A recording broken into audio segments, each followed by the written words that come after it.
Me revoilà à Tokyo, et derrière moi se trouve l'un des bâtiments les plus chers du monde, le Palais impérial. Durant le boom économique des années 80, certains ont estimé que ce lieu valait plus que toute la Californie. Voici la demeure de la famille impériale depuis 1868, année où l'empereur Mutsuhito a quitté Kyoto. Le palais a été bombardé durant la Deuxième Guerre mondiale et les réparations n'ont été achevées qu'en 1968.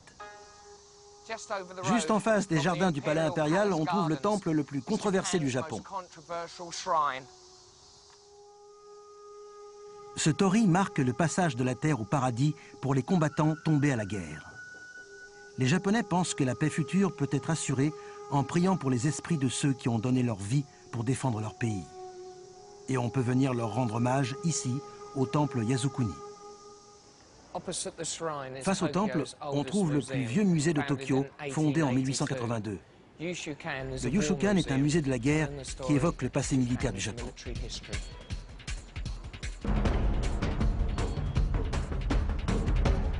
C'est au XIIe siècle que la caste des guerriers samouraïs a été créée. Leur code de conduite avait pour nom Bushido, la voie du guerrier. Un samouraï préférait se donner la mort plutôt que de faire honte à son seigneur. Bien que la caste des samouraïs ait été dissoute à la fin des années 1860, le Bushido n'a jamais été oublié. Au XIIIe siècle, de violentes tempêtes censées être des vents divins, ou kamikazes, ont empêché les Mongols d'envahir le Japon. Durant la Seconde Guerre mondiale, le terme kamikaze a été repris pour désigner les jeunes gens qui, dans l'esprit du Bushido, menaient à bien des missions suicides dans une dernière tentative désespérée pour défendre leur pays. Cette torpille était l'une des armes utilisées par les kamikazes. C'était une bombe volante transportée par un autre avion, puis larguée. Et le pilote à l'intérieur la dirigeait sur la cible. On appelait ça une fleur de cerisier.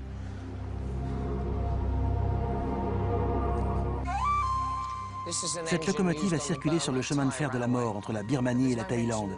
Mais nulle part dans le musée on ne parle des milliers de prisonniers décédés en le construisant. Aujourd'hui encore, les plaies ne sont pas refermées et pour certains ne le seront jamais.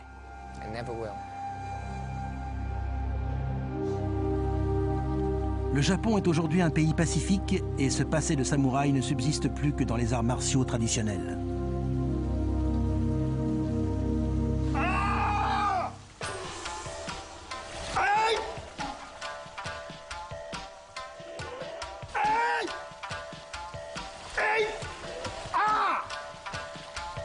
Tabushi Sensei nous fait une démonstration de l'art des samouraïs pour se défendre contre une attaque de tatami roulé.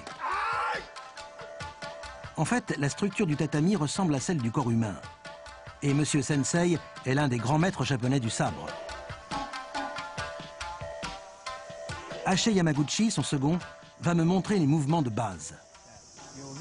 Le petit doigt serré, les autres doigts lâches. Mal maîtrisé. Ça arrive. Trop sûr de moi. Détendez-vous et allez-y. Quelle sensation! Un sentiment de puissance. Ah, c'était bien. Un vrai samouraï. Trop bien, si vous voyez ce que je veux dire. Merci beaucoup, c'était fantastique. Vraiment fantastique. Regardez-moi ça. On voit l'os. Beau tranché.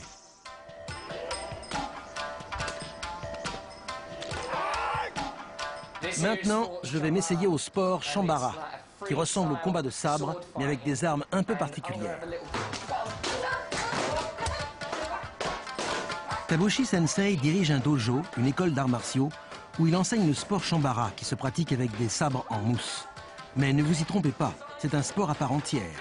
La Dame en rouge est d'ailleurs championne du monde de la discipline. C'est quoi le score ?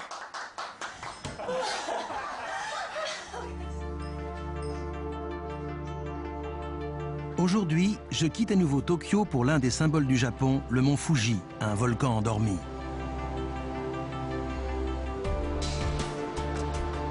Prendre le train à la gare de Shinjuku est sans doute le meilleur moyen pour parcourir la centaine de kilomètres qui m'en séparent. Il y a aussi des autobus qui assurent la liaison, Mais durant la courte période où on peut escalader le Fuji, entre juillet et août, on a l'impression que tous les Tokyoïtes sont sur la route pour s'y rendre.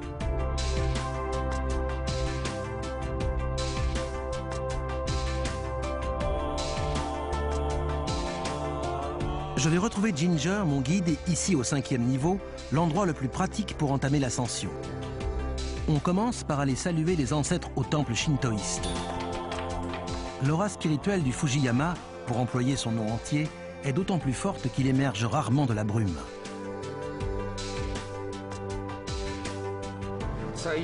Il est quelque part par là? Oui, juré. Tu es sûr? Il est droit devant. Sa forme conique, qui semble surgie de nulle part, a conféré au mont Fuji sa dimension religieuse de porte entre terre et ciel. Parti du 5e niveau à 2200 mètres d'altitude, je vais rallier le 8e niveau à 3200 mètres avant de pousser jusqu'au sommet.